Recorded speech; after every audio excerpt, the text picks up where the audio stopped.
So you've been tasked with trying to solve a system of equations. That can be kind of tricky. There's lots of different ways to do it. In this video, we're going to talk about elimination and how you can eliminate variables to solve a system of equations. What's up, y'all? I'm Tom. This is Like a Math Class. Let's get to eliminating some variables. In previous videos, we've been talking about Ian. He's trying to find a good breakfast, and we've got all of this information about Ian. His coach says that he should have 950 calories, 25 grams of protein, and then between his oats and nut butter, you can see that he's getting different amounts of calories and protein from each. And we had set up this equation. Now, if you didn't see how we went through all that, you're going to want to check out this video right here where we set up this problem. Elimination is one of two algebraic methods where you are combining variables or you're combining equations to eliminate one of your variables. But how are you going to do that when you look at these two equations? So the first thing you have to do is you have to identify one of your variables, either t or b, that would be easy to make the coefficient, the number in front of the variable, the exact same or the same but opposite value. One way that we can do that is I notice that these two things are factors of each other, that I could divide this by 200, I could multiply this by 100.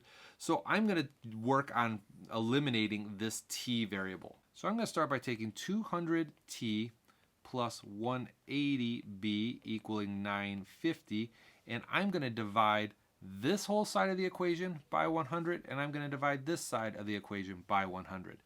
And what that will do is that will leave me with 2t plus 1.8b equals 9.5. And now notice I've got 2t from this equation and I've got 2t in this equation. And now I can eliminate t by combining these two equations. First, let's get this out of the way. I'm going to put you up here and let's just remind ourselves that this came from this equation here. So let's take 2t plus 1.8b equaling 9.5, and let's subtract the whole equation of 2t plus 8b equaling 25. Now, you could put this equation on top and this equation on the bottom, and or you could do it this way that we have here. Either one works. It doesn't matter if you add or subtract this way or that way. It's the same thing. So when I take 2t and I subtract 2t, I'm left with 0t.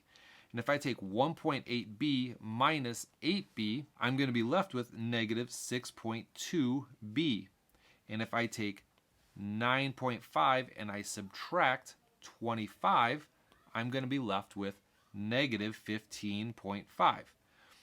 Now, if I just continue to solve like I normally would, and I divide by 6.2, a negative 6.2, I'm going to get a b value equaling 2.5.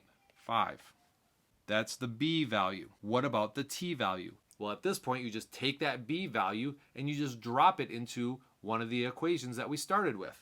Now, technically, you could drop it into this equation too if you wanted, but I tend to go back to my original equations because just in case I made a mistake in here, I'm at least working it through with the original problems here. So it looks like the easier one with the smaller numbers is going to be this one, so I'll lean towards that bottom equation, and I'm going to take 2t plus 8 times 2.5 equals 25.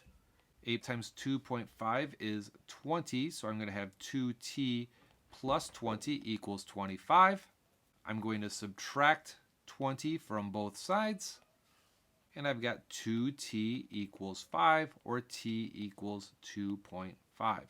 So these seem to be the two values that I have for this equation. So I should have 2.5 servings of oats, and I should have 2.5 servings of nut butter. Or actually, I shouldn't. Ian should, because he's the one training for cross country. Now, the other way that I mentioned that you could do this, if you don't want to divide, you could also scale this one up. And some people don't like subtracting one equation from another, so here's what I'm going to do for this one. What I'm going to do is I'm going to take a negative 100 and I'm going to multiply it by 2t plus 8b, and that's going to be equal to 25, also times a negative 100. Now, the reason I chose a negative 100 because I know that a negative 100 times 2 is going to give me a negative 200, which will now be the opposite sign of this. So I've got negative 200t minus 800b, and that's going to equal negative 2,500.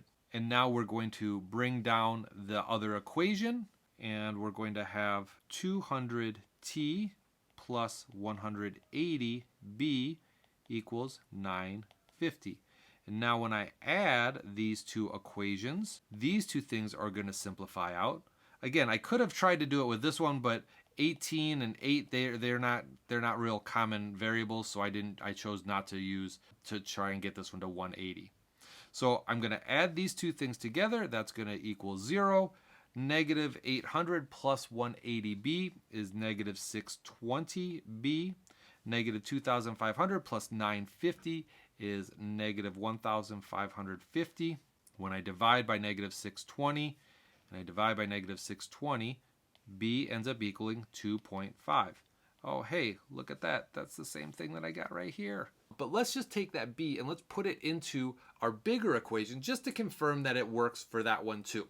So I have to take 200t plus 180 times 2.5, and that's going to equal 950. Well, 180 times 2.5 is 450. That's going to be plus 200t equals 950. I subtract my 450.